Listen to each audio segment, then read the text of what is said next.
Welcome back to A Minute with Chelsea and little baby Charlotte. Here is some actual, not voiceover.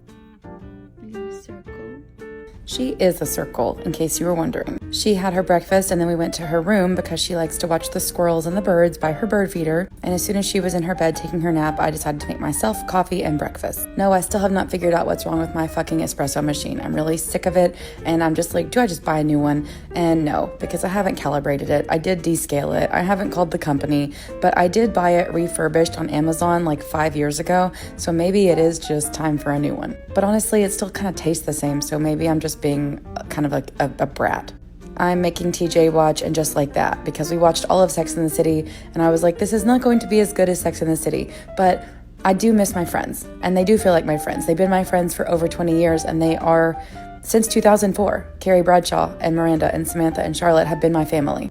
So I'm not a fake fan. I will watch every single thing they'll ever be in, ever until the day I die, because I love them. These are some of my Hungryroot things. I'm having some peanut butter filled dates. I don't like them. Also, look at this giant earthworm. I'm not a big peanut butter person. I like the date more than the peanut butter. I'm also having some chicken tikka masala, and it is delicious. Also, still an earthworm. I'm so sorry. You know I love bugs, and I'm just sitting like outside my front door filming that. I've been watching 1,000 Pound Roomies, which is so funny. They are so funny together. I love them. I usually like to watch something like, 1,000 Pound Best Friends or 1,000 Pound Roomies or 1,000 Pound Sisters or Polyamory Family, Polyfamily, whatever the hell it was called, which already got canceled because they were so toxic, while I eat breakfast. And then I went to therapy and then I went to take a Pilates class. Sometimes I like to turn my leg out just like I'm a little ballerina, even though we're not really told to do that because it is harder than doing parallel up and down leg lifts. Now these are sped up. Just know that every Pilates class you watch me take is mega sped up, like 6 times speed, because I'm going so fucking slow in real life. And if I were to show you how slow it was, you'd probably be bored. Like it's ridiculously slow. It's super controlled and that is how it's supposed to be. And I do judge other Pilates instructors when they post videos of themselves doing their own practice. And I'm like, why the fuck are you going through it like Zumba? This is not a Zumba class. Why are you running? Why are you running so quick through everything? It looks ridiculous. Articulate your spine and go slow. You're supposed to be slow. And I know that some people don't agree with me, but I will stand on this hill and I will die on it.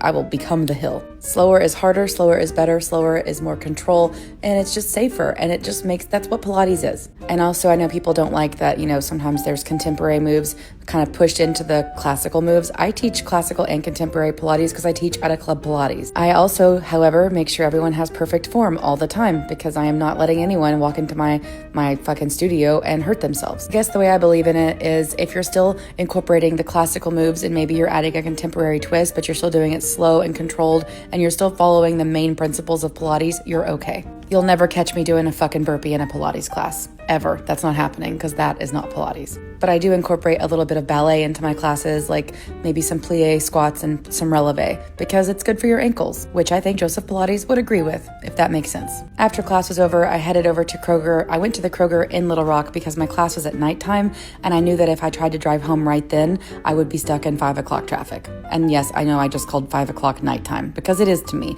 I am not a night person. I am a morning person. So I went to the grocery store to get stuff. That way I wouldn't have to try to sit in traffic. And I was like, well, I could waste an hour at the grocery store or waste an hour in my car.